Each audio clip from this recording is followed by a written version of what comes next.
Les 3 astuces que j'utilise au quotidien pour réaliser des opérations d'achat-revente à haut rendement. Alors attention, avant de commencer cette vidéo, je tiens à vous préciser que ce que j'utilise moi personnellement sur mon secteur n'est peut-être absolument pas valable sur un autre secteur. Il faut auparavant étudier le secteur, son budget et voir par rapport à son budget et au secteur si tel ou tel type d'opération est intéressante. Pour ma part, et bien justement durant cette vidéo, je vais parler vraiment des 3 astuces que j'utilise tout le temps et qui fonctionnent très facilement. La première astuce que j'utilise, c'est tout simplement la rénovation et la création de pièces. Lorsque je fais des opérations sur des appartements bien placés, on va être sur du Cannes hypercentre ou alors du Cannes Californie. La Californie, c'est une petite colline au-dessus de Cannes. On a une vue mer panoramique. Cannes plein centre qu'on appelle aussi Cannes banane ou alors les appartements sur la Croisette. Sur ces biens-là, on va simplement rénover et ajouter une chambre. En général, on achète des 2 pièces d'environ 70 jusqu'à 100 mètres carrés qu'on va simplement transformer en 3 pièces, qu'on va intégralement rénover. On fait une super réno, quelque chose de contemporain, mais en même temps avec de la chaleur. Donc vraiment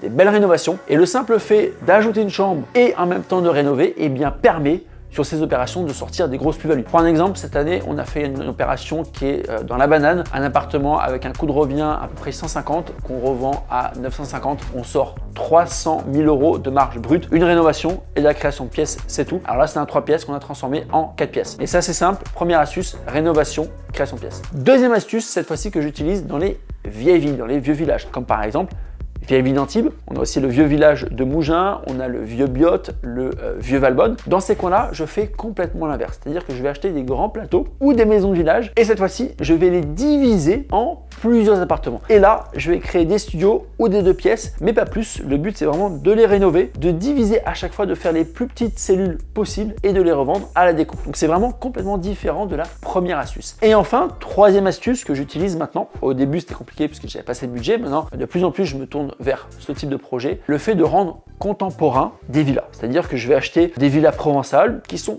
quasiment au prix en réalité. Je ne fais pas forcément une énorme affaire sur la marge, mais le simple fait de déposer un permis ou une épée et de les rendre contemporaines, de faire une super réno. Derrière, on fait des villas à chaque fois avec 5 chambres. Ensuite, salle de sport, salle de cinéma, on fait une façade hyper contemporaine, mais en même temps en ajoutant toujours une touche de charme et une touche de chaleur.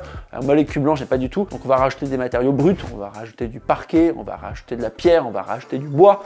On va vraiment faire du contemporain, mais avec du charme. Et bien, là-dessus, que ce soit sur Cannes, sur Mougins, un petit peu toute la Côte d'Azur, on va réussir à faire des très bonnes affaires. Ce qui est intéressant à comprendre aujourd'hui dans cette vidéo, c'est quoi? C'est qu'à la base, on va acheter des biens sans forcément faire la meilleure affaire sur le prix d'achat. C'est-à-dire qu'on va acheter des biens qui sont au prix du marché. Mais par rapport à la valorisation qu'on va apporter, par rapport au travail qu'on va apporter, on va pouvoir dégager du bénéfice sur la revente. On va faire ce qu'on appelle de la marge sur la revente. Et les 3 astuces que pour ma part, eh bien, j'utilise tout le temps pour dégager de la marge entre l'achat et la revente d'un bien sur la côte. Premièrement, on l'a vu sur les appartements bien placés, on va faire de la rénovation et de la création de pièces. Deuxièmement, sur tout ce qui est vieille ville, vieux village, voici l'inverse, on va faire de la division de l'eau. Et enfin, troisièmement, sur toute la partie villa, eh bien, on va acheter des villas provençales qu'on va rendre contemporaines avec des permis de construire. Alors, si vous souhaitez en savoir plus sur l'immobilier, sachez que ce dimanche, j'organise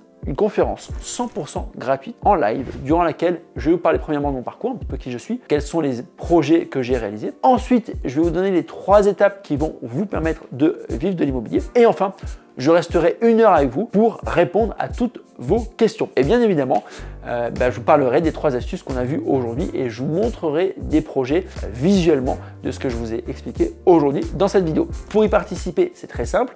Vous avez simplement à cliquer sur le lien ci-dessous, vous enregistrez et puis on se voit lors de ce live ce dimanche. En attendant, eh bien, je vous retrouve la semaine prochaine. Et comme d'habitude, si vous avez des questions justement par rapport aux 3 astuces qu'on a vues, soit la rénovation, la création de pièces, la division de l'eau ou même le fait de rendre contemporaine des villas avec le permis de construire, etc. Surtout, n'hésitez pas. Posez les questions directement en commentaire et on se fera un plaisir d'y répondre. Je vous retrouve la semaine prochaine dans une nouvelle vidéo.